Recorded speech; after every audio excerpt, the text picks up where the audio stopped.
দেখো বন্ধুরা, আমার বাচ্চাকে আমি স্কুলে পাঠিয়েছিলাম পড়াশোনা করার জন্য, কিন্তু দেখো কি হয়েছে, কতটা মাথা কেটে গেছে, ভীষণই রক্ত বেরোচ্ছিল। আর এতটা ডিপ হয়ে কেটে গেছে পুরো মাথাটা, রক্ত বেরিয়েছে অনেকটা।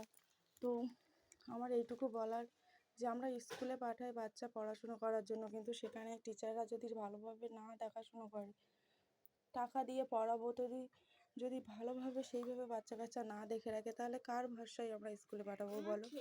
দেখো আমরা বাইরে ছিলাম, আর এই মাথাটা কতটা কেটে গেছে, ডিপ হয়ে সেলাই দিয়েছে, এখানে এখানে সেলাই পড়েছে, এই কালো কালো এগুলো সেলাই দিয়েছে, সেলাই সুতো।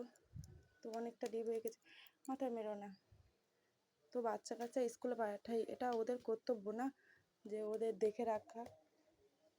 বাচ্চা কাচ্চা যদি কিছু হয়ে যায়, যদি ওরা না দেয়, আচ্ছা ভাত দেবো। তো আমার এইটুকু বলা যে বাচ্চা কাচ্চা দেখে রাখা উচিত, কারণ তাদের ভাষায় আমরা রেখে আসি স্কুলে। তো আমার বাচ্চা যা হয়েছে হয়েছে, আপনারা সাবধানে রাখবেন আপনাদের বাচ্চাদের।